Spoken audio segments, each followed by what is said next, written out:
Welcome back to the Fun Astrology Podcast on a full moon Tuesday, April 7th. Thomas Miller, thanks for stopping in. And we do have a full moon tonight. It's going to be at 10:36 p.m. Eastern Time. And as you might have been reading in some of the news stories around, this one is going to be the closest to Earth of any of the full moons this year. And this one, by the way, if I didn't mention, is in Libra. So some technicals on this. The moon will actually be closest to the Earth 8.5 hours before it hits full moon. So that will happen Eastern Daylight Time now at 2:08 p.m., and it will be a distance of, are you ready, 221,722 miles away. Or if you're measuring in kilometers, 356,907. There you go. Then at 10:36 p.m. Eastern Time, we get the full moon in Libra.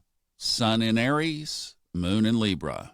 That happens to be my north-south node axis, so I'm quite familiar with the contrasts between warrior-dominated, self-individuated, survival at all costs, aggression when it's needed, etc., or just for the sake of aggression, Aries. Of course, that's where the sun is. That's also my south node. And then the Luna energy right now, which is very much about others. It's about people. It's about drawing others in. It's about not being so individual and I'll take care of this. It's about working in groups. I've always said Libras have the biggest Rolodex of the zodiac. They're connectors. And, of course, the great symbol of Libra, the balance scale. Libra's paradigm, basically, is seeing both sides of the scale. Now, this full moon happens at around 18 degrees Libra, and then the moon moves into Scorpio tomorrow. That happens at 4:16 p.m. in the afternoon Eastern Time.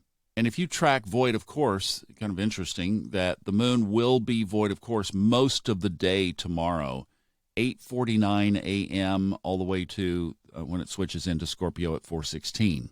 So after this big full moon, the moon just basically checks out tomorrow. So if you are doing a full moon practice, today would be the day to do that. Normally that energy can extend into tomorrow. It can extend into the next day, but not today. I wouldn't try to do it on that void of course moon. Friday, the moon just lingers in Scorpio. So yeah, it's basically today. And then ironically, the energy of this full moon, the candle goes out pretty quickly. But I think that gravitational attachment, because it's so close, will first of all, has been waxing for several days and will continue to wane for several days. We won't escape that just because it changes signs. All right, back to the big players. Mars also squares Uranus today. That happens at 2:50 p.m. Very, very significant. Mars and Uranus will be at 5 degrees 32 minutes in their respective signs. Mars in Aquarius, Uranus in Taurus. The best way to look at this is, let's call it outer bands of a hurricane. Here's why I say that. Uranus, for most of this year, for 2020, stays and flirts in the first decan of Taurus. That's the first 10 degrees of the sign. Right now, Uranus is at 5 degrees Taurus. It stays direct, moving through that first decan, gets to about 10 degrees, gets to 10 degrees in a few minutes, and then in mid-August goes retrograde. And during retrograde, retraces all the way back to 6 degrees. So basically where Uranus is now, in this first third of Taurus, is where it will be dancing all year. Now, you've got this energy up there at basically the cusp of Capricorn and Aquarius now. Mars breaks free, and actually when Taurus goes direct, and this will not be until January of 2021, but when Taurus goes direct, Mars is right there to conjoin it. And at that same point, Saturn is going to be direct again and will be moving through Aquarius and will square Uranus when Saturn reaches 6 degrees. So see, we're starting to see, that's why I say outer bands, because we're starting to see that. Today we get the Mars square Uranus. We have the Saturn square by degree, 1 degree Saturn in Aquarius, 5 degrees Uranus in Taurus. But that gap will not close much before Saturn slows down to station retrograde in May. Then, in early 2021, Jupiter, which will have then moved into Aquarius, also squares Uranus. The big one of these major planets that will not get there is Pluto. Too slow, too far back. Now, there's a lot historically that we can talk about that, but we won't do that today. We'll unfold that in episodes to come.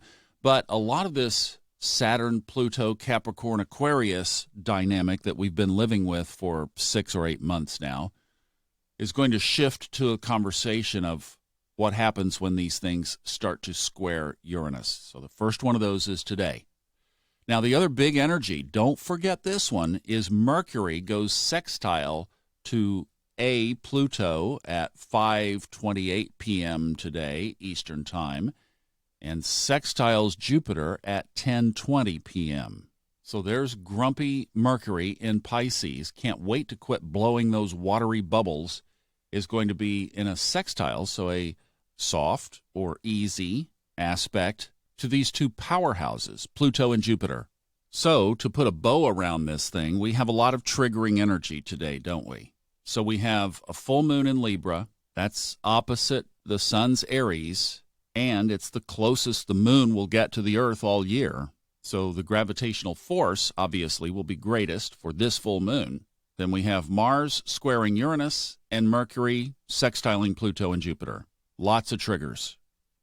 So you and I and billions of other people are going to be manifesting and praying and howling at that full moon that these virus numbers start to roll over and subside, right?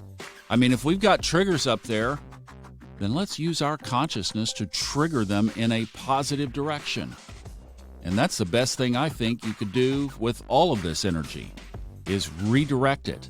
I mean, I don't know where these things are headed, but I would say if we get out there with our consciousness and we start to say this thing is completing, this thing is moving on, these peaks are happening, let us get on the backside of all of this energy, the waxing piece of this, and it starts to fade away. How about that? Let's just do that on this full moon. All right? Crescendo time. The past is the past. Let's move forward in a waning energy, right? Let's settle this thing down. I'll take it. Would you join me? I'll see you tomorrow. Oh, got some great stories I'm going to tell you tomorrow about folks that manifested megabucks in March 2020. That'll be tomorrow on the Fun Astrology Podcast. Thanks. See ya. Have a good day. Ow!